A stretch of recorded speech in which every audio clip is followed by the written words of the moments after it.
Welcome to another episode of Production Pod.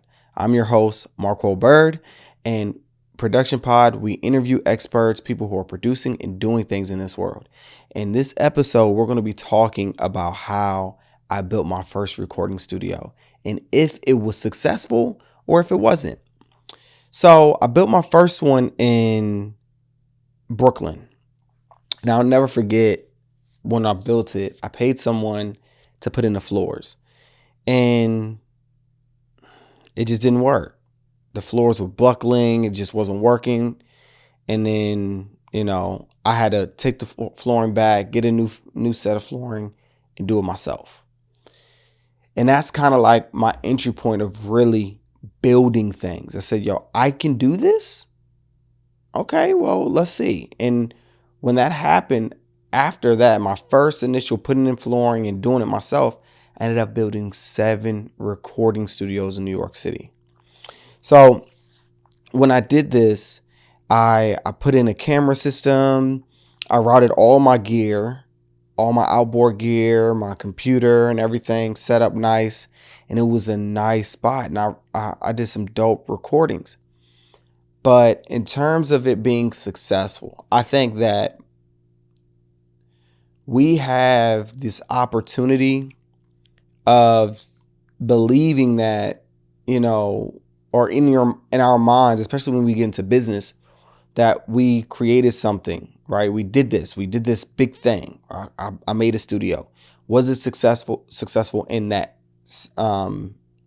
instance? Yes. Like from that standpoint, it was successful. I built what I always wanted, and I did it in New York City, and most people never get to do that. New York is a very hard place. But I knew nothing about business. So financially, it was not successful, right? And I'll talk more about it. So me and my wife, who was my fiance at the time. No, we were married. I'm tripping. So literally my wife and that was my girl. It was my fiance. I'm tripping. So we were engaged, and I never forget. I said, man, like this is the only person too that I'm going to stay with. I ain't going to be with nobody else.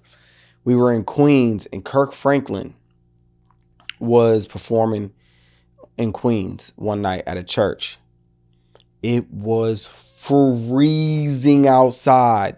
It was so cold. And Abby went out there with me, and we passed out flyers, mixed by Mark Studios.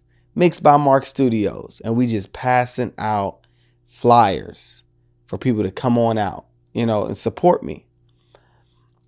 And I can't tell you how cold it was. I couldn't even feel my fingers. We were just passing out all these, come to my studio, because I really wanted to create a gospel, like not just gospel, but I wanted to create a positive studio. I didn't want nobody just smoking weed all in my studio, getting high and getting drunk. And then to me, I'm then supporting that art. Like I'm making it crystal clear for them to tell you and speak negative like thoughts. So for me, I just didn't want that. I wanted to record R&B and, positive music, refreshing music, baby making music, basically. Like, I thought that was cool. But not only that, like the rap, of course, but just something positive. I didn't need you killing everybody on every song. So I was trying to do this, and it just was not working. And I'm pouring money out. And I'm like, oh man, the studio is just not doing it. So then I was partnering with someone, and that didn't work.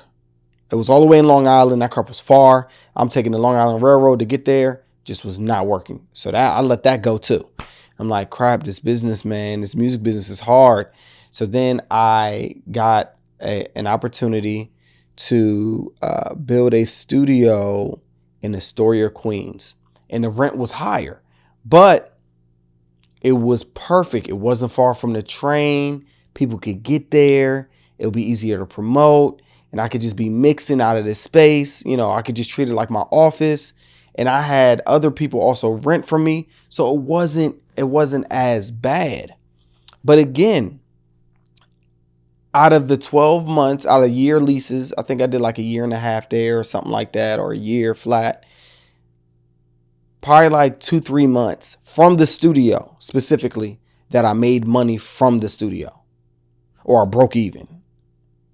The other 9 months, it was a loss every time.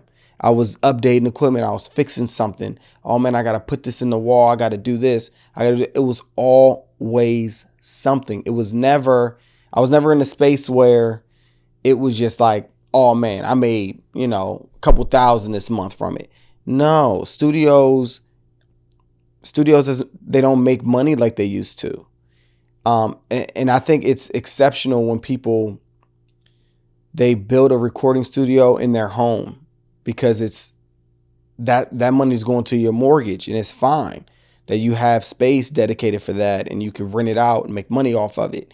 But when you're renting a facility, I just didn't understand that, I didn't understand cold calling. I didn't understand, advertising. I didn't understand marketing. I didn't understand my product itself and who I was also marketing it to, and what's the age range, what's the demographics. So getting into production and then getting into business, I think they work hand in hand. Unless you just want to be employed, you want to be a gaffer, you want to be someone who is just, always getting compensated from one person, then that's fine. But when you're in production, majority of the time people are looking for the next gig, the next spot, the next opening to provide their services. This is a service-based business. I want people to know that. And business and marketing and business and production and you creating a cool video and I'm gonna post it is completely different. You got to differentiate the two and know that you can then use your skills, because you work in media and production, to provide content to market your business, to be able to really push your advertisement for your business. And I think that's something that I really failed at. I didn't know. I didn't even know what market sizing was. I didn't know any of those things. And I think that what I set out to do was very successful. It was very successful. And it was the most money I had ever made in my life. So I think that financially on the back end, and then also I think for me being able to create something that was a thought.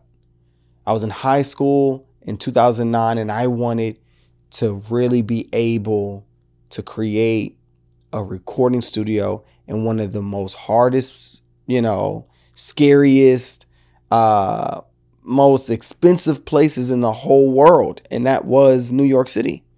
And I did it from Virginia. From Virginia, I left, I sold my car a week after high school graduation, and I did it. And you can do it too.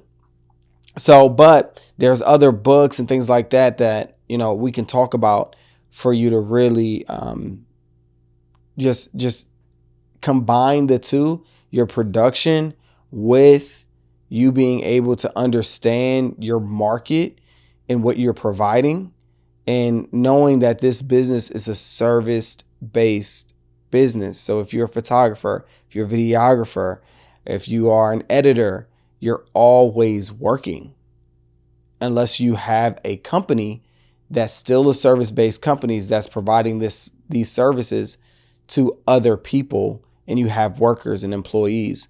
So just know what market, know what industry you're also going into when you think about production, and just keep going. I think there's so many areas of production that you can really help a lot of people, a lot of businesses at that don't know anything about social media. They're still operating through only emails or only through a certain lens. But if you can then add so much value because of your knowledge of the way technology has progressed through all these years. So definitely Again, continue to check out what we're doing. Like, subscribe, follow me at Mixed by Mark. Follow me, check me out, see all the things that I've been doing. And I look forward to checking, connected with you all. Definitely drop me a link, drop me a comment, all of those great things, all that jazz. Peace.